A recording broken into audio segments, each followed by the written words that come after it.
Have you ever felt your mind wander during practice? Do you feel your energy dispersed in many areas of your life? Are distractions controlling you? You are distracted, and that can be a big problem. Why is being distracted a problem? Well, distractions divert your attention and energy from what is important to you, your athletic goals and dreams. Athletics can only last so long. Once you start aging, your abilities to perform optimally become more challenging. You don't want to regret not putting in all your energy into trying to be the best. With that being said, here is a list of distractions you need to eliminate in order to reach a higher level in athletics. The first distraction is your phone. The smartphone is probably the most distracting but useful device that has been ever created. You can keep in contact with your friends, family by texting, being on FaceTime or virtual calls, but it also opens the realm up to distracting apps. Unfortunately, in this society, apps are designed to take your attention away. They make money by keeping you on their apps as long as they can, especially Instagram, TikTok, or even YouTube itself. A good way to see if you're actually spending quality time on your phone is check the screen time. You have that, use that. Basically, you want to look at what you see, how many hours you spend per day on each app or genre, so entertainment, TV, or games. So if you go on your phone, you check the screen time, and your most screen time was on either games or TV or entertainment, you're using your phone wrong. Guess what? You're going to have to decrease that time on your phone. Your phone is a tool, not just a sole entertainment device. Good rule of thumb is you shouldn't spend more than 5 hours a day on your phone for the total screen time.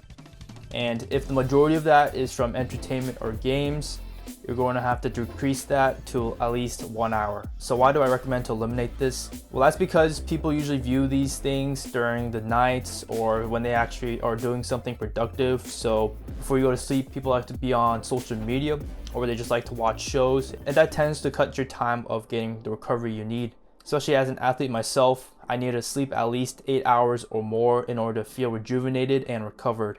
If you want to go extreme, you can delete these apps too. Just watch it from your computer, but also keep in mind to watch it at least for 1 hour a day. But in general, you shouldn't spend much time on your phone anyways, especially if you're a student and an athlete. Your time on your phone is non-existent.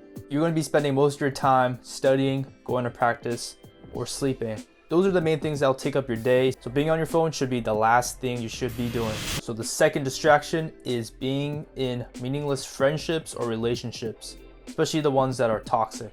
Now this might be difficult to identify because maybe you don't know what's toxic about them, but if you feel like you're being held behind by someone, or they're not supporting you, or they're not adding good value to your life, then you're gonna have to cut them off. But here are other examples I can give you. 1.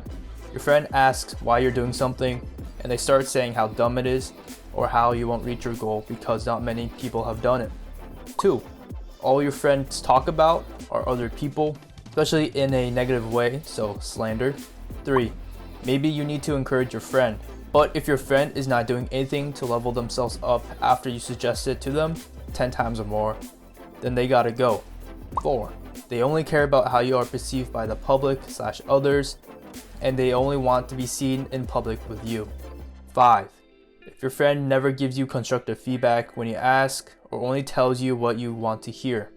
6. If you feel exhausted after talking to them, or your doubts start to pour in.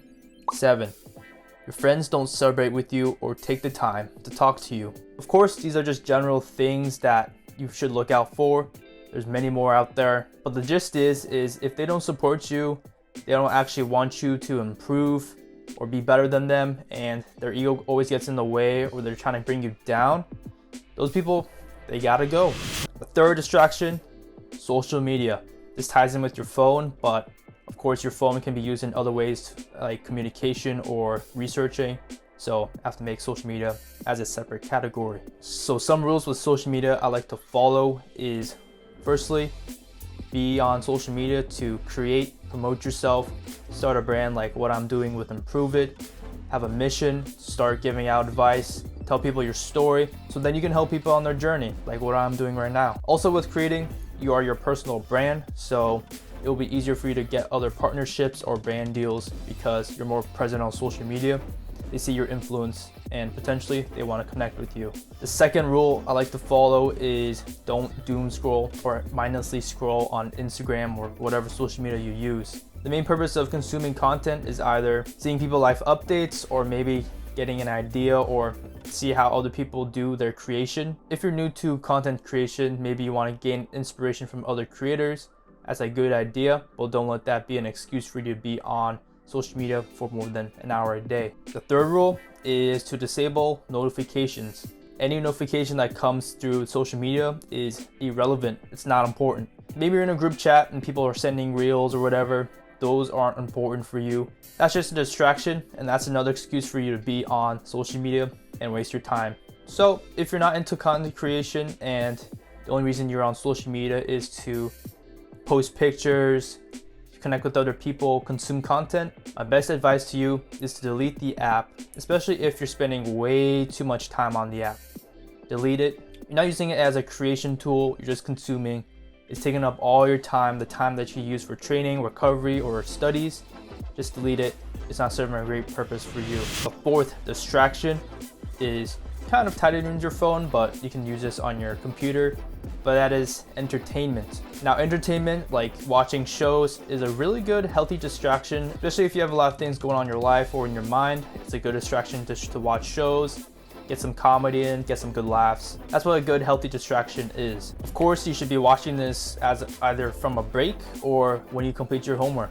But if you're not doing your training, your homework, or studying, and you're not sleeping enough, but you're just watching a bunch of shows, that is a problem and that's not healthy. Also, if you're just watching shows rather than hanging out with your friends, that is also not a good sign. Maybe you're an introvert like me, but I find it more valuable to hang out with my friends rather than have my shows, because your friends only last for so long. The shows are there all the time. Like I always say, time is limited, so your time is limited with your ability to hang out with your friends. So don't waste that opportunity. So, rules I follow to keep myself aligned are that training, recovery, and school come first. Everything else is on the back. So that means once I am finished with training and homework, I can do whatever I want until it's time to sleep.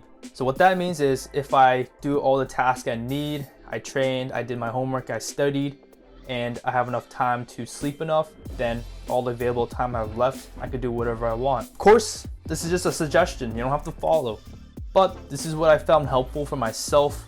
I've definitely felt I've been more focused, especially on the track or when I do my training. I'm not distracted thinking about other things like, oh, when's this new episode gonna come out? I'm focused, I have my attention set right during training, and that just helps me be focused, become a better athlete, and become closer to my goals. Now, if you're new here, my name is Kensei. I post vlogs and I make student athlete tips. If you haven't already, subscribe, give a like, and I'll see you in the next video. And yeah, thank you for watching. If you're a student athlete and you're struggling with your time management, click this video right here. I'll help you with that. Remember to go improve it to prove it. I'll see you later.